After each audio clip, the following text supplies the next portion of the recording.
વાત કરી કે અધિકાર પણ આપવો જોઈએ. જેમ વૃક્ષને ફળ આવે કુટીને કેરીઓ પાડી નાખી હોય તો એ પાક એને શાક પડવું જોઈએ. શાક પડે ને પછી ઉતારે તો પાક, અને પાકે એટલે ત્રણ બદલાય.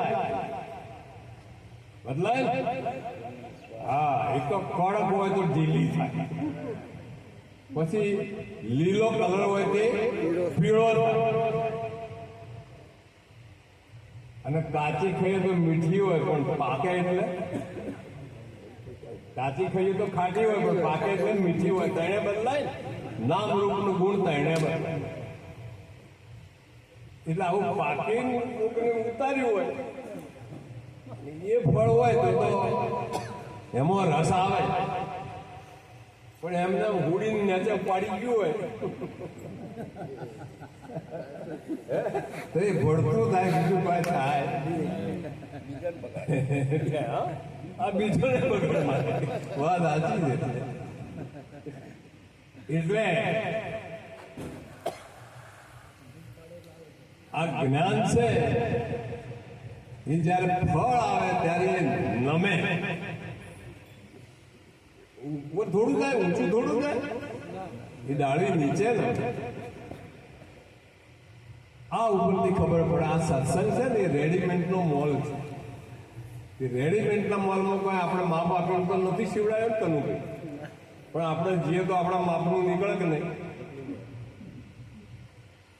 એટલે માપમાં આવે એને હાચવીને પહેરી લેવું કે મારા માપમાં વક્તાના માપમાં આવે,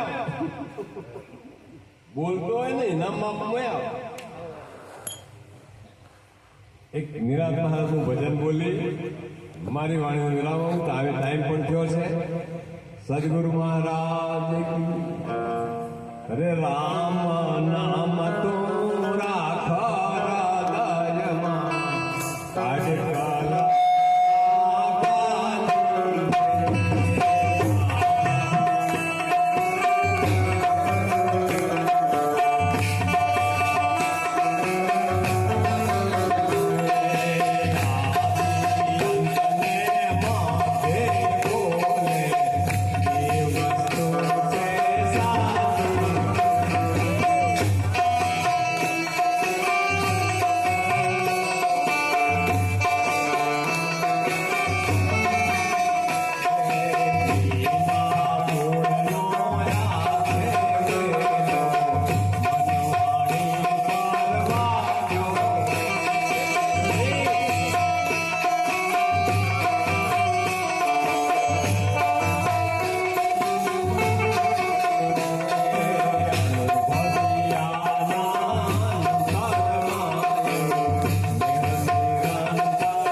થોડુંક વિહંગાવલોકન કરું, કારણ કે ભજનો, સાખીઓ, દોહા, છંદ એ તો એ જેને લખ્યું છે એનો અનુભવ છે. એ પડીકું કરીને આપણા માટે મૂક્યું છે. હવે પડીકું ખોલે તો ખબર પડે ને અંદર શું છે. એમ ગાવાથી ખબર પડે. વાણી ગાનારા તમે વાણી વિચારો, ગાયેથી જ્ઞાન નહીં થાય. આખી રાતના કરો ઉજાગરા પણ જોણ્યા વગર જપ નહીં થાય. તો અહીંયા નિરાંત બાપુ કે છે રામ નામ એ તું છે. રામ એવું નામ છે ને એ તું છે, બીજો કોઈ છે. બોલો આ વિશ્વાસ એવું છે. અનુભવ ના થાય ત્યાં સુધી ઘણા લોકો એવું કે આ નામ કલ્પિત છે. મારે એવું કેવું કે આ કિરણભાઈ આ શરીર આવ્યું ત્યારે કિરણભાઈ નામ પડ્યું કે પેલો હતું.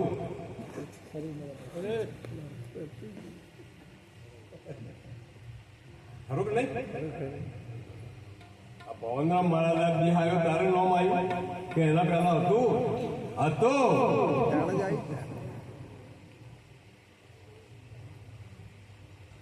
એમ કે કલ્પિત છે, પણ ગુરુએ આપણા નામે જ નક્કી કરાયું, બીજા કોઈના નામે નક્કી કરાયું અને એ રામ એવું નામ છે ને તું છે, બીજો કોઈ છે.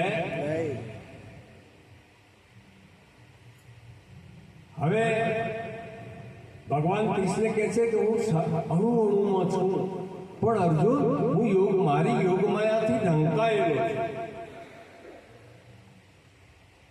હવે યોગ માયાને હટાવે કોણ?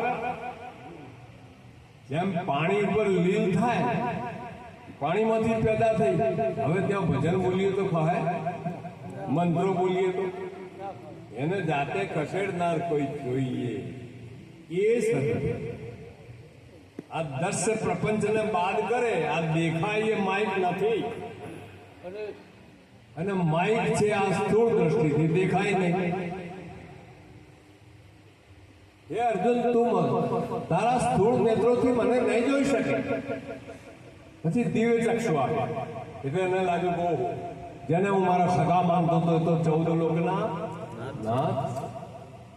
આ દિવ્ય દ્રષ્ટિ સદગુરુએ આપણને આપી છે. પરમાત્મા સિવાય કોઈ છે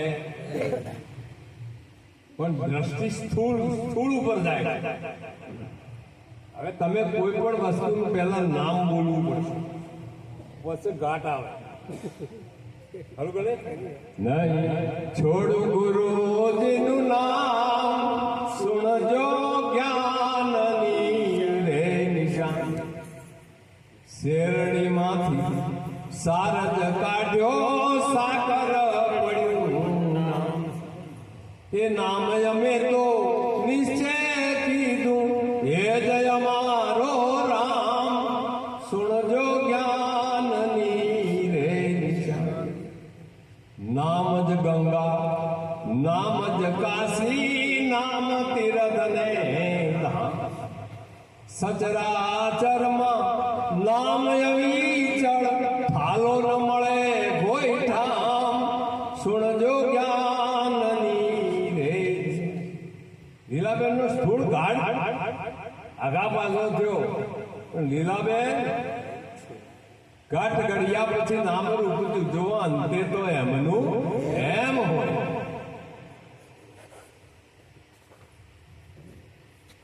નામ તમારી નગરી ક્યાં છે મૂળ મુકામ. નામ તમારો રંગ જ કેવો, ધોળો છે કે શ્યામ. સુણજો જ્ઞાનની. એટલે હરિતારા નામ છે 1000, પણ કયા નામે લખવી આ એક કલ્પિત નથી, વ્યાપક છે. કોઈ પૂછે તમારું નામ શું છે? કિરણભાઈ. તો કિરણભાઈ નું શું નામ છે? એ તમારું એ નહીં. આ તો હું મારો અનુભવ રજૂ કરું. એટલે આ વાત આપણા સદગુરુએ આપણને સમજાવી છે. હવે એની દ્રઢતા તો તમે રોજ સત્સંગમાં જઈએ ને, રોજ નિત્ય સત્સંગ થાય પછી આ દ્રશ્ય પ્રપંચ બાદ થઈ જાય. પછી સાખી ચોથે ચરાચર બ્રહ્મ નિરાગુણ નિરખ્યા રે વાલા વિના ફાલો નહીં ઠામ સબ ઘટ સરગા. પરમાત્મા સિવાય કોઈ છે? યોગોશિષ્ટ રામાયણમાં ભગવાન રામ બેઠા છે ને વશિષ્ઠ મહારાજ કહે છે કે હે રામ, આ જગત 3 કાળમાં છે જ નહીં. જો વશિષ્ઠ મહારાજ બોલે ભગવાન કેવા મહાપુરુષ બેઠા છે. તો ભગવાન રામ પૂછે બાપુ 3 કાળમાં જગત નથી પણ આ મન જ દેખાય છે શું છે? તો કે તારી કલ્પના છે. કલ્પના બાદ કરો, આ દર્શન પ્રપંચ બાદ કરો તો પરમાત્મા. પછી હવે એને એક ના કહેવાય. એક ક્યારે કહેવાય? બીજો હમણાં બીજો હોય તો એક કહેવાય. હે અર્જુન, હું સત પણ નથી ને અસત પણ. આવી આપણા સદગુરુની વાત છે. અને આ સદગુરુની આપણી વાત દ્રઢ કરવા માટે આવા સત્સંગો કેવળ વિનોદ માટે આટલો બધો ખર્ચો ના હોય. આપણી વાતે કોઈ દ્રઢ, આપણા ગુરુની જે વાત છે એ દ્રઢ થવી, અને તો આપણો યથાર્થ આપણો સમય સારી રીતે ગયો છે એમ લાગે. તો હવે વિશેષ મારે કાંઈ બોલવું નથી. પરિવાર આપ સૌને વંદન કરી, અમારા અધિકારી મહાપુરુષોને વંદન કરી અને અમારા બલારામ મહારાજના પરિવારને ખૂબ ધન્યવાદ આપી મારી વાણીનો વિરામ આપું. બોલ સદગુરુ મહારાજ. પૂજ્ય મહારાજ શ્રીને કોટી કોટી વંદન. આપણાને નિરાંત બાપુના પદ સાથે સુંદર વાત રજૂ કરી. એકવાર જય બોલો સદગુરુ મહારાજ.